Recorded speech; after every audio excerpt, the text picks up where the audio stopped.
Hi, today Jasper and I are going to go over the appendicular skeleton with you. I'm going to begin with the lower limb and I'll be doing the disarticulated lower limb. So we'll begin with the hip bone as given in your document. And if you look at the hip bone, it has three basic parts to it. So we have the ilium, the ischium, the pubis, and where the pubis articulates with the other hip bone, this area is the pubic symphysis. Now, while you're doing this, it would be a good idea to review the sacrum, because you need to look at the ala of the sacrum, which articulates up here, and also look at the sacral promontory.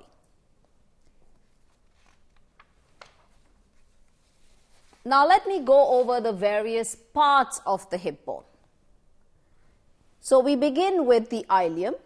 So this part here, this area here is the ilium. This flange-like area is called the ala.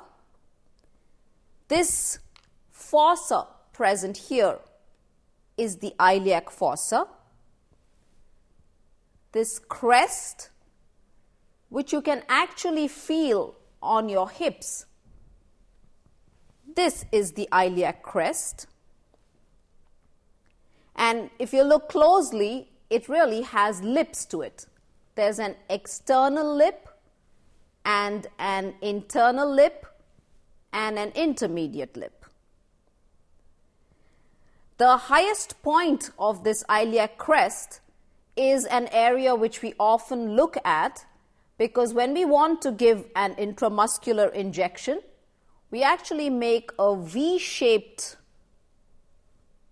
you use your two fingers to make a V-shaped zone with one end at the highest point and the other end at a point known as the anterior superior iliac spine. And in this V-shaped zone, you give your intramuscular injections. This point, this end, is called the anterior superior iliac spine. Directly posterior, you have the posterior superior iliac spine. This is the anterior inferior iliac spine. And similarly, on the posterior aspect, you have the posterior inferior iliac spine. There's this deep notch. There's this deep notch that you see. This is known as the greater sciatic notch. Next, let's look at the ischium. So I'm holding the ischium. In the ischium, this part is the body of the ischium, where it is fused with the ilium on this side and the pubis here, and the fusion line is actually seen in the acetabulum. When you look at the ischium, you see a very prominent spine. The ischial tuberosity on which you sit.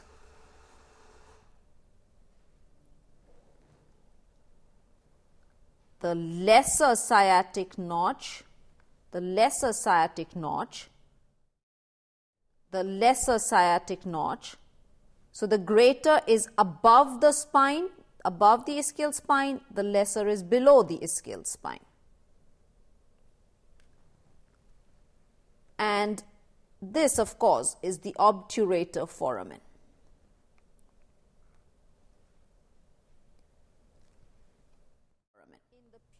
So part of it is formed by the ischium and a part of it is formed by the pubis. Let's now look at the pubis, which is this part. It has a superior ramus. If you remember the mandible, the ramus was a bar of bone. So this is the superior ramus. This part is the body, and this part here is the inferior ramus. This area where it articulates with the other hip bone is called the pubic symphysis. On the superior ramus, you have a crest present, which is called the pubic crest. A tubercle is present here, which is not well seen in this bone, called the pubic tubercle. This is the pecten pubis. This is the obturator crest, which lines the obturator foramen. The pubis meets the ischium, and this ramus which is formed is also called the ischiopubic ramus. So this ramus here is called the ischiopubic ramus. So those are the parts of the hip bone that you need to know. Let's go to the next bone, which is the femur. And just so that you understand, the femur articulates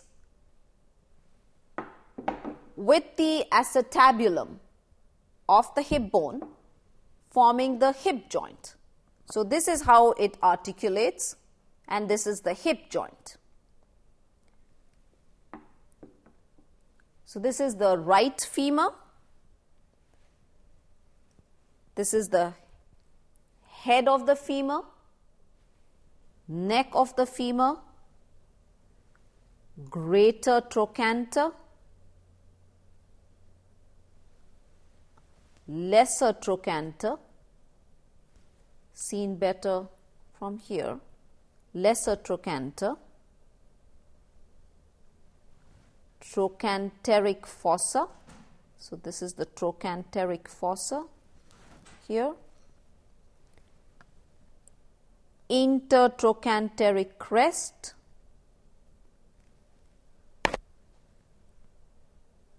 intertrochanteric line, the body,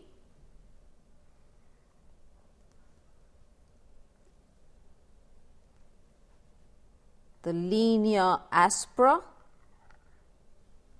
with a medial and a lateral lip.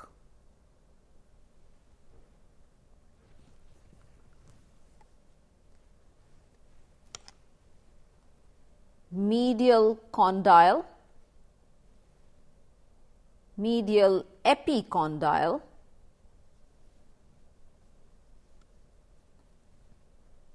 adductor tubercle. So medial condyle, epicondyle, adductor tubercle. Lateral condyle, lateral epicondyle. Intercondyle, this is the intercondylar, this area here. Intercondylar fossa, the patellar surface, where the patella articulates. Now let's look at the patella, which is a sesamoid bone, which means it does not have any periosteum. It's almost triangular in shape. The anterior surface, medial border, lateral border. This is the posterior articular surface. The next bone that we will do is the tibia, also called the shin bone. This is the right tibia, and it articulates with the femur, forming the knee joint. So the femur articulates with the tibia and the femur articulates also with the patella. So you have a patellofemoral and a tibiofemoral part, and all three bones together form the knee joint, though the tibia does not articulate directly with the patella. Now, if you look at the tibia, the upper end is broad, the lower end is much narrower. The upper end is flat, like a plateau, and the lower end, if you notice, it's somewhat like a hook. It's hook-shaped on its medial side. Now, let me describe the upper end. This is the medial condyle, medial articular surface, lateral condyle, lateral articular surface, intercondylar eminence here, tibial tuberosity, the tibial tuberosity,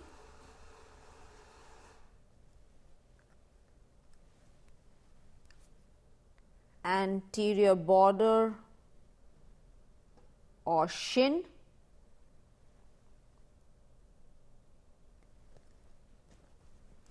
medial malleolus, fibular notch, and inferior articular surface. This is where it articulates with the talus.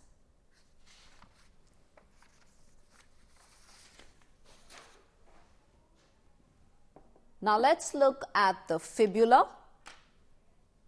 and I first want to place it with the tibia so you understand how these two bones articulate with one another. So you have the fibula articulating with the tibia on top and below. So at both points you have a superior and an inferior tibiofibular joint. Notice the fibula does not participate in the knee joint. That's extremely important. So now let's look at the tibia, at the fibula. And the upper end is it projects on top. The lower end is more or less flattened with an protuberance below. This end is called the head, and this part here is the styloid process.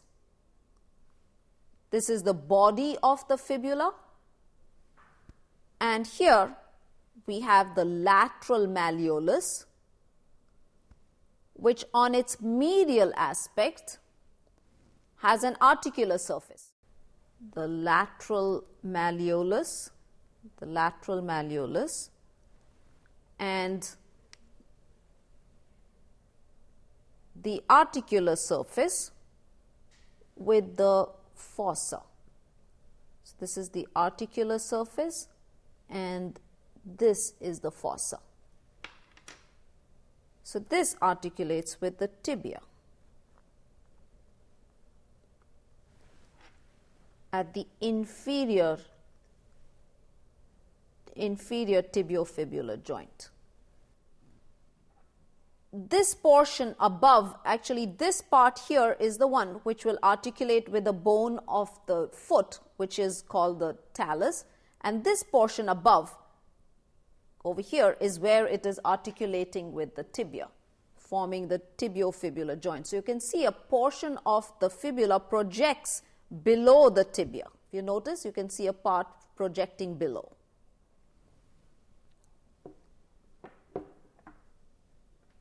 Let's now look at the bones of the foot. So you have 7 tarsal bones. You don't need to know the names of all of them, only the ones with an asterisk. And they are really placed in 2 principal rows, a proximal and distal row. and then you have one bone placed intermediate. This bone on top is the talus, and the bone below that is the calcaneus. So this is the heel bone, the navicular, 3 cuneiforms, and the cuboid.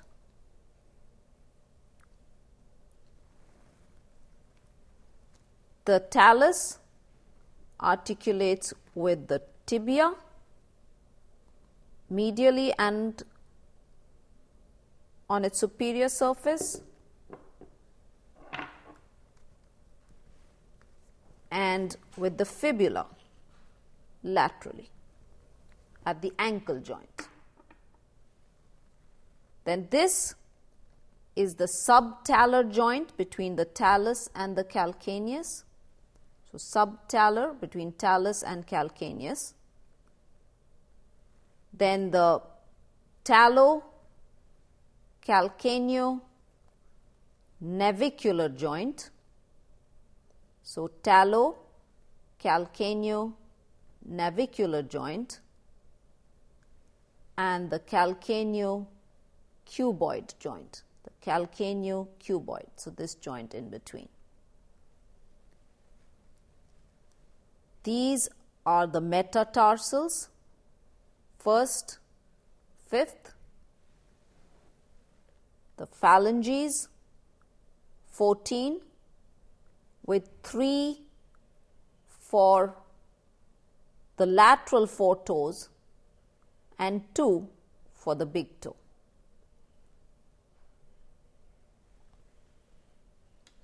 Now let's look at how the skeleton looks when it's articulated. So up here, you can see that the femur is articulating with the hip bone at the hip joint. And if I was to remove the femur, and now we have this whole limb, this here you can see is the knee joint, this part. So it has 2 parts to it. One where the patella articulates with the femur, and second where the femur articulates with the tibia. So 3 bones take part in the knee joint.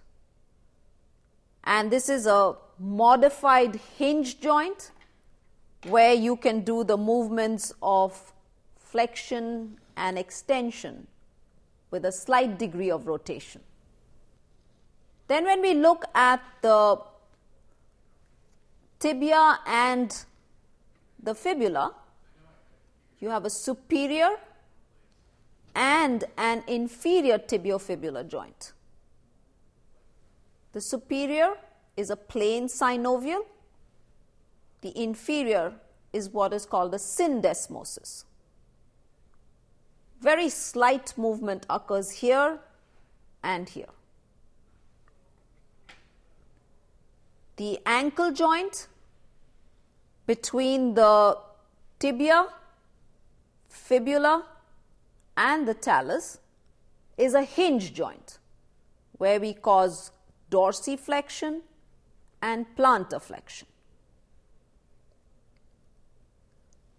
And then at the joints between the talus, the calcaneus, and the navicular, you have the movements of inversion and eversion. So inversion, your sole looks to the medial side. Eversion, your sole looks away. So with that, we've finished the lower limb.